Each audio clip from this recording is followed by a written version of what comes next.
What would you do with $100? Oh, I know. Yes. I would keep it and keep on working so I can get more and more money. I would spend on a really big kitchen set to give it to my kids. You have kids? Wow. Who is the richest person in the world? Me. You're the richest person in the world? I know. God. God is the richest Spirit person. and Jesus. They are quite rich. Who is the most famous person that your daddy knows? Taylor Swift. Your dad knows Taylor Swift. Does he hang out with her? No. Can he sing like her? No. But he knows her. That's awesome. Well, my dad doesn't know anyone famous, so I guess he's lame. How do you get rich? You work? Mind.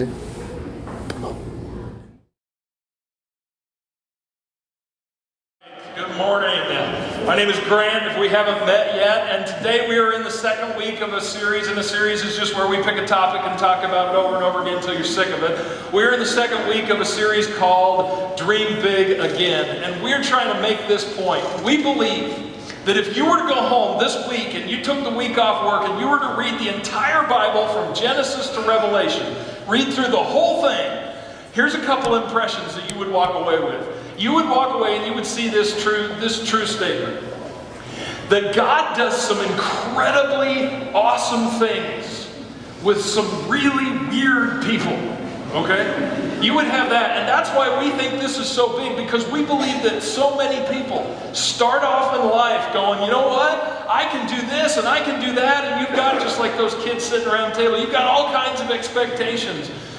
And then you face adversity, and you face failure, and you just end up going, self-defense mechanism kicks in, and you start going, you know what, it's easier not to dream. It's better to not think about it. It's not even, I don't even want to be a part of that anymore. I'm just going to keep my dreams small. And it's a self-defense mechanism. And what we want to do is go, but that's kind of the opposite of everything that God does in Scripture. God doesn't want to beat you down and make you fit in this place. God wants you to align with His vision, His purpose, and He wants to do incredible things with you. Now that's the first thing we think if you read through the whole Bible. The second thing, and it pertains a little bit more to today and the content we're going to talk about today, is we think that not only would you see that God does incredible things with weird people, but that you would also look and you would notice that every time God does something in somebody's life, it's always challenging and it's always long term. It's always challenging and it's always long term, right? You got guys like David. David was said that he was going to be the king of Israel. God told him that, and he ran from his enemies for 15 years. God told him, and his wife remained barren for 25 years. When God does something, these incredible things that He does with really weird people, right? It's always challenging and it's always long term. And we hate that. We hate that. And the reason we hate that is because we are driven by these God-given things called appetites, right? God gave us these appetites, right? The appetites for love, right? The appetite for power, this appetite, God-given appetite that sometimes we corrupt, this God-given appetite for success, God-given appetite to be respected, to be valued by other people. Your life is a whole bunch of appetites that drive you. And your appetites, here's the thing, they hate challenging and they hate long term and they don't want to wait to be satisfied. They want it quick and they want it easy. And so we have to manage these God-given appetites in our life. One of my favorite preachers is Andy Stanley, and he says two things I just thought were too perfect. I thought I'd mess it up if I tried to put it in my own words. So I just want to borrow his words. He says this about our appetites. Number one, your appetites are never fully and finally satisfied. Right? Now, just want to have an honest confession here right now today. How many people, I want you to raise your hands high and proud, how many people play Candy Crush? Go ahead. No, don't. Yeah, that's right. There's a bunch of, and look at you guys, you're all looking at each other networking, hey, help me out, right? So help found it. Candy Crush, for those of you who don't know, you will be assimilated eventually. But anyway, you play Candy Crush. I just started playing this last couple weeks. And the thing about it is you're always trying to complete these little levels. And sometimes these little levels that you're trying to beat on this game, like, take forever. Like, sometimes it takes days. One of my friends just posted, he thought this was post-worthy on Facebook to talk about Candy Crush. He said it took him 7 days to beat one level, right? So we get all wrapped up in these levels when you're playing the game.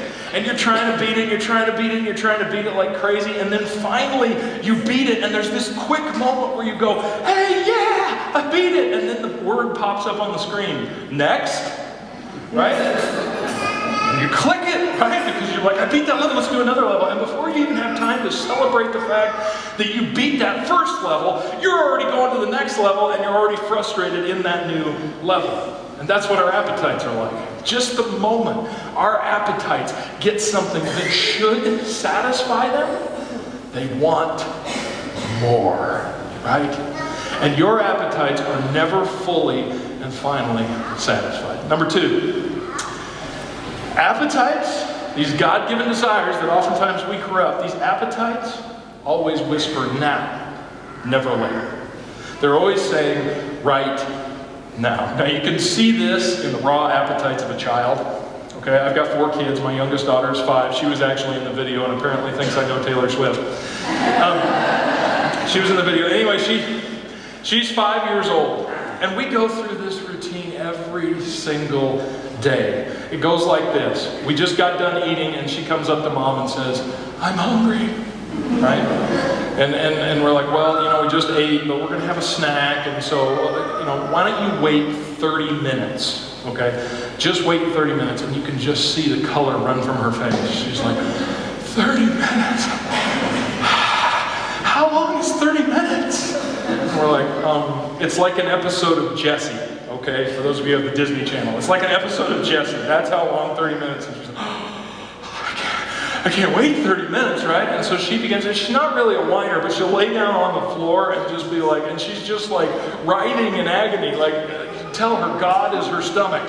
I can't wait 30 minutes, I want to eat now, right? So we send her to her room because we don't like that when we're trying to watch TV. And send her to her room.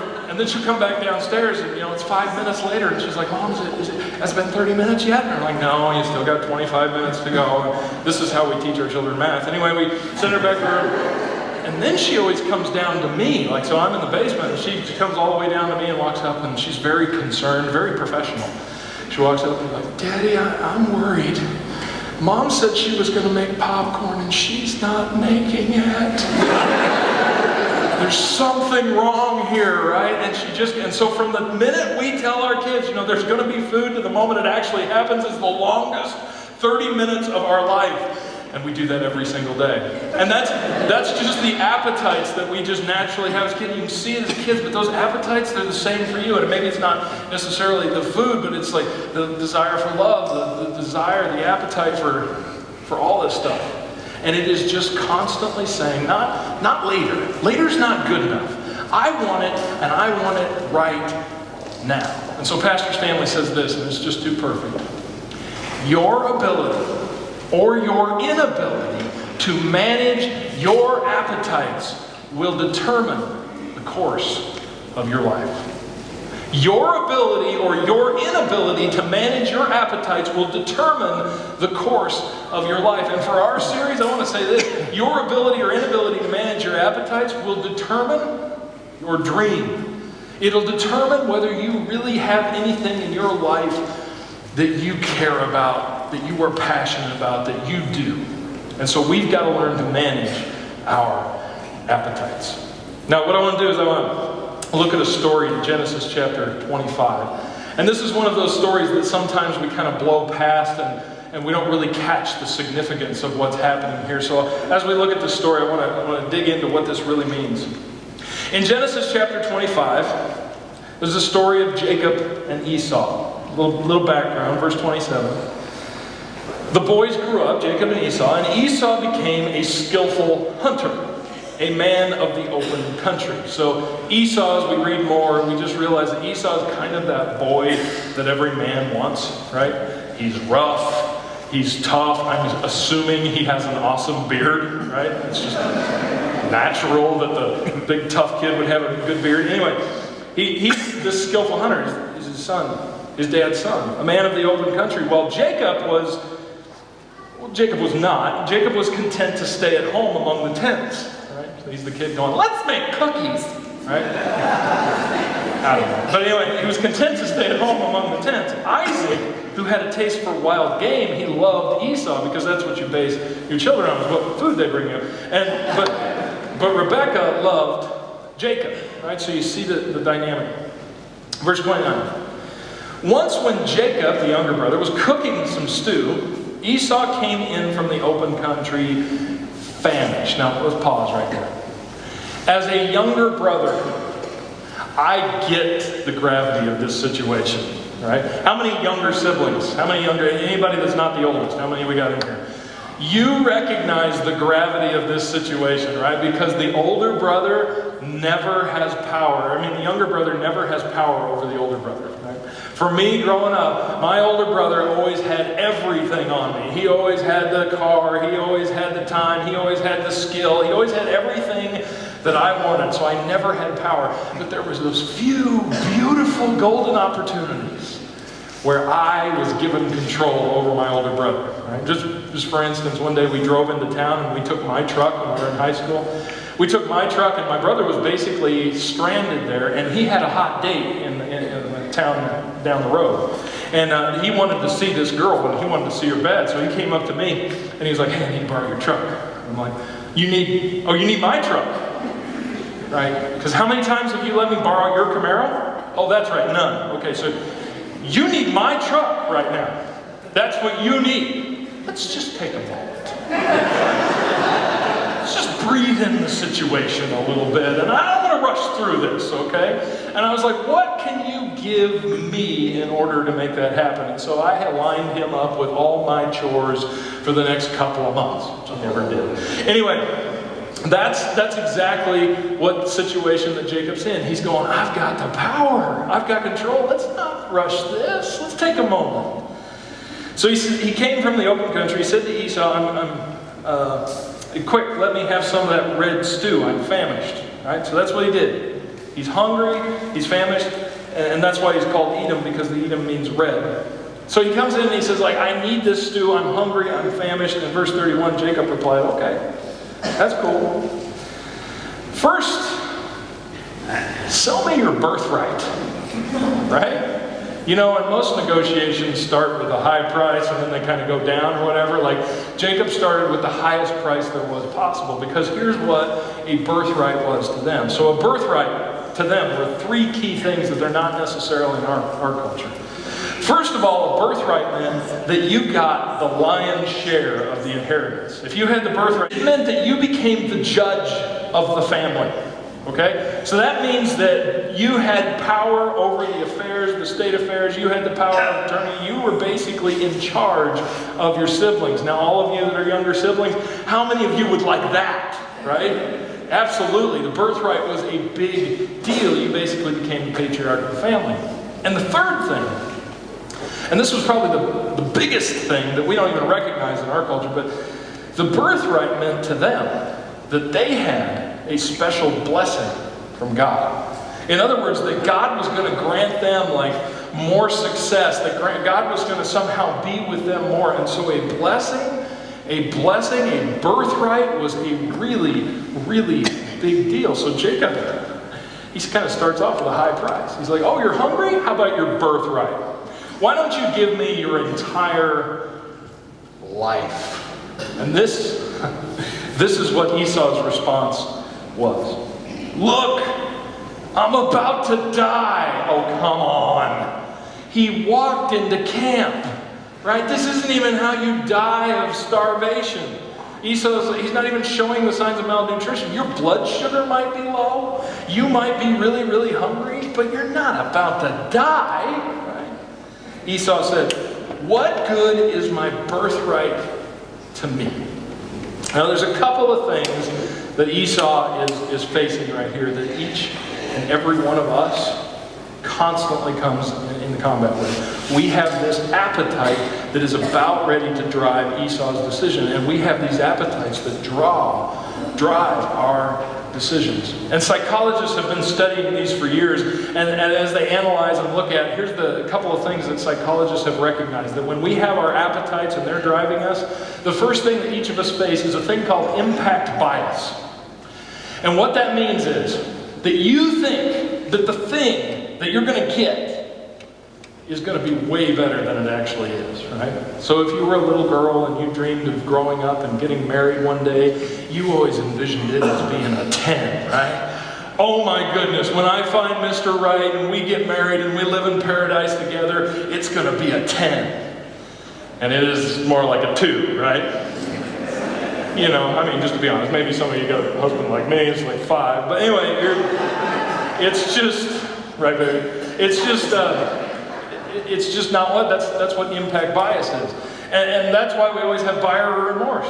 Right? You ever have that car or that house or that thing that you wanted and you like do everything you can to get it and you drive, and for a week it's like awesome, like that's fantastic. And then you get that first payment.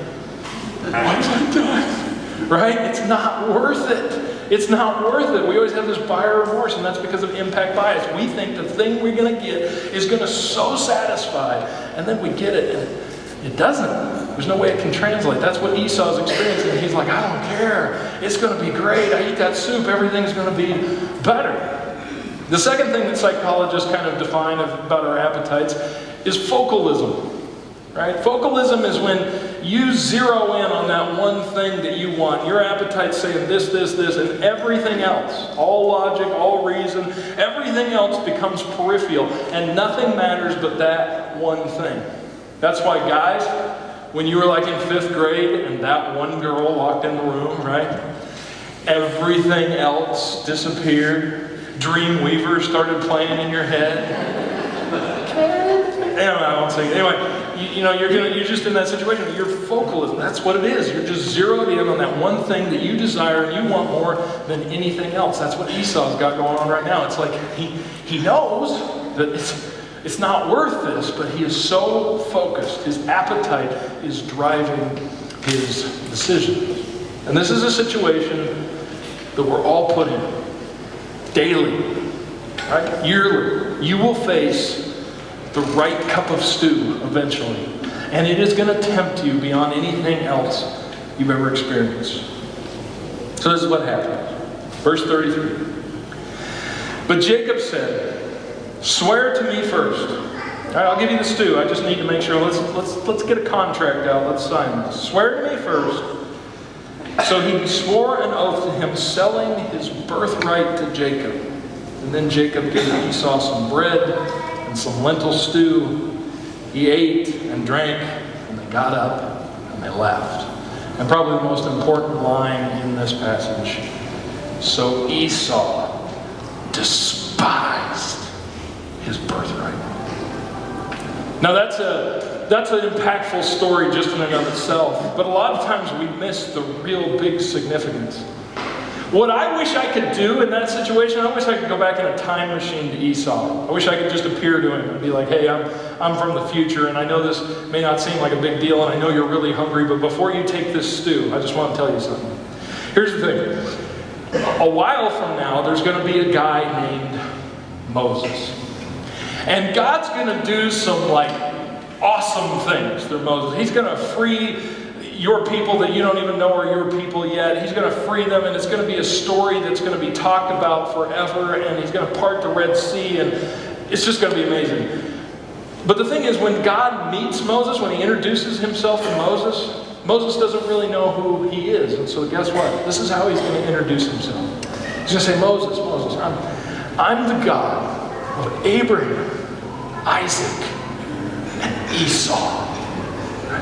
That's how it's going to be. But if you take this stew, if you do this deal, I know you're hungry, but if you make this deal, from now on it's going to be, I am the God of Abraham, Isaac, Jacob, your little brother.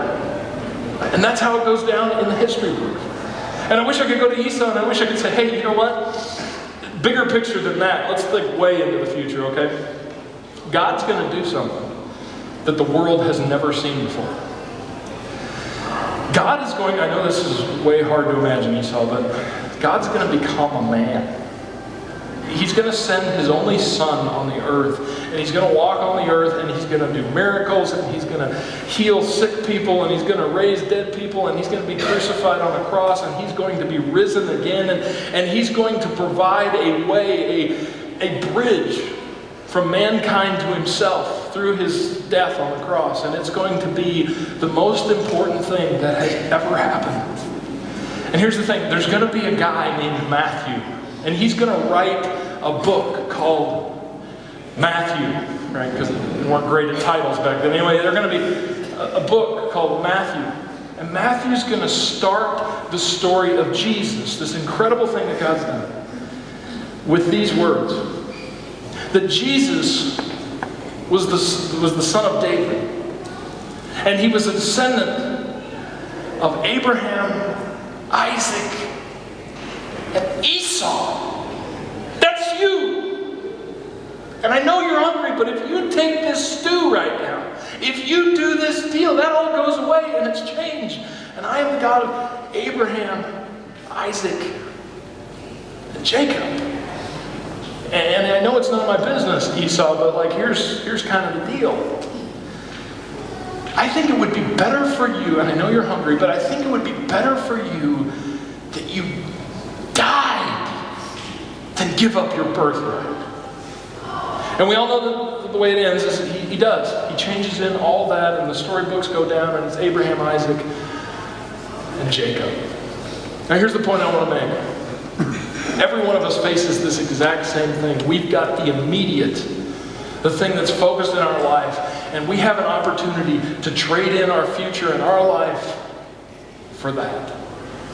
And our ability or our inability to manage our current appetites will determine the course of our lives. Now, to make this specific in the series, I want to give you this one thought about your dream, your passion, your vision for life. Let me give you this one thought. Your dream hinges on your right now. Your right now. And here's what I mean by your right now. I mean your current responsibility. Your current situation in life. Everything that you ever want to do in life, no matter how big or great it is, it depends on your right now. And the way we usually view life, right, is we view it this way. So you hear us up here talking about dream big and live your dreams and all this stuff, and you're just like, man, I can't do that. I've got so much responsibility. I've got the situation. My current situation is like, you're asking me to fly, and I got this like 1,000-pound weight on my shoulders. And so here's what we think. We think if I could just remove myself from that responsibility, if I could quit my job, if I could get out of that relationship, if I could do this different stuff, if I could make that happen, if I could get out away from that, then I could do awesome stuff. I could do big stuff. And that thinking is wrong. That's opposite of what the actual truth is. The truth is that until you learn to manage your current responsibility, you will never be able to do anything because you have a current right now moment that needs addressed and taken care of. And it's a link in the chain, and it will haunt you for the rest of your life if you don't deal with that right now. Okay? Because many of us kind of play the victim a little bit. A lot of us were like, well, that's just the hand I've been dealt. Right? This is just kind of how fate happened and everything came down, and this is the responsibility I have right now. And I would say this. I would just go out on a limb and say, it's not just, it's actually a responsibility that God has given to you. Your right now is a gift from God, and until you can manage that, until you can do that with excellence, there's no more. That needs to be the course of your life rides on that right now. Now, you might be sitting out there going, well, that's a little bit too ambiguous for me. I need something more specific. Let me give you a few examples. And this may not be you, but this might get you kind of close, okay? Here's a few examples. Your right now might just be your job. okay? Your job and you don't like your job and it's just where you're at and that's your situation, that might be you right now. I was in a church in Missouri for 7 years, and I had this one guy, and when you're there for that long, you get to see kind of a cycle. And there was this one guy. He's one of these guys that never held a job more than 7 months in his life, okay? And he was like 60. He never held a job for more than like 7 months in his life. And I would watch this cycle happen, watched it happen about 5 times, where he gets the job, and it's great, and he's doing things, and 4 months in, he's kind of like, those people are horrible at my job. Right? And the thing that people always say to pastors is, the people there just aren't very Christian. I'm like, where do you think you live, man? Right? Like, I work in a church, and the people I work with aren't even that Christian, right? What do you mean? You know? And then he's like, well, I just don't, I hate going there. And I'm like, welcome to life. Everybody hates going to their job, okay? So he's like, well, I just hate going there. And then eventually, so that's about 3-4 months, and then finally, eventually, he just up and quits his job. And what I wanted to tell him, and what I did tell him over and over and over again, is you're trading in your birthright. You're trading in this big, grand vision that God has for your life, and you're trading in for a bowl of stew. You're trading in for the immediate. Right now, what your right now might be is it might be your job. And to do that job that may not seem tremendously important, may not seem tremendously significant, but you do that job, and you do that job with excellence. Second thing, just another example, the thing in your life that might be you right now is it might be your relationship with your wife or with your husband, right? And many times we view that relationship as that's the thing that's slowing you down, that's the thing that's hindering you.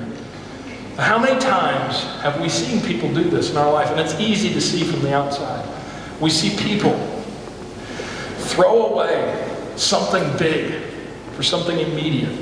For our appetites that are screaming right now, for our appetites that are never fully and finally satisfied, they're saying now, not later. And we see people trade in their birthright for a bowl of stew. It might be that relationship, and you're right now the thing that you need to focus on more than anything else, a gift from God even, is the relationship that you have. You do that with excellence. You manage that with everything you have. That's your right now. Or maybe it's this. Maybe you've got a lot of debt. Okay? I want to present this as both an illustration and also a plug for something we're doing here at the church, okay? So we're starting Financial Peace University tomorrow night. It's not too late to sign up for that. Financial Peace University, if you're interested in signing up for that still, just take your connection card in the comment section, write FPU or Financial Peace University. What it is it's a class that teaches how to manage debt. It teaches you how to manage your money and do that well. And many of you might be in this situation where you're just it's like an anchor around your neck, your personal finances. And there's no way that you could think about doing anything on much of a level at all until you get that figured out. And you're right now, in order to have something significant worth doing, your right now might just be figuring that out. Because the truth is, this is a very honest truth. There's not much you can do for anybody in life without money, right?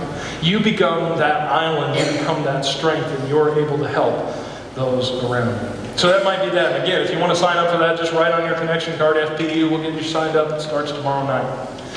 But whatever it is, and those are just 3 examples, maybe it's something else for you. There is something in your life that you cannot avoid, that it is right now, and many of us make the decision, sometimes daily, to trade in the bigger picture, to trade in our birthright for a bowl of stew. And if you're sitting out there going, okay, well, I'm not quite sure what the right answer is, I'm not sure what, let me just give you some advice from my grandpa, okay? My grandpa lived in Nebraska his whole life, he was a farmer, right? And my brother and I would basically manage the farm. And we would do all kinds of different stuff, and we're just high schoolers. And sometimes we were trying to figure out things. And my grandpa at this point was like 85 years old. And he would kind of hobble out in his overalls, and he'd watch us do stuff, and we'd ask him if we were doing it right. And he would say, well, it's easy. You're probably doing it wrong. It's kind of like dieting, right? If it tastes good, you shouldn't eat it, right? Let me tell you, right now, if you're struggling to figure out, like, what's your path, what's the right direction, let me tell you this. If it's hard, If it's the thing that you don't want to do the most, if there's something screaming inside of you, I don't want to do it, it's too hard, it requires too much of me, I don't know if I can do it, let me tell you this. That's probably it. That's probably the right decision. More often than not, the right decision is always the hardest thing to do. But here's the beauty of it. God looks and says, man, if you want to do the right thing, if you want to not trade in your birthright for a bowl of stew, I am there with you, and you have all of my strength and all of my resources. And if you choose that path, I will be with you, and I will help you get it done. Let me pray for you. God, I pray that you would just guide each and every one of us. God, as we have decisions to make, and roads leading to the right, roads leading to the left, and I pray that you would give us wisdom. God, I pray more than anything that you would give us the strength to deal and manage with our current responsibilities. And we pray for your grace and your power in that way. And I pray that in Christ's name.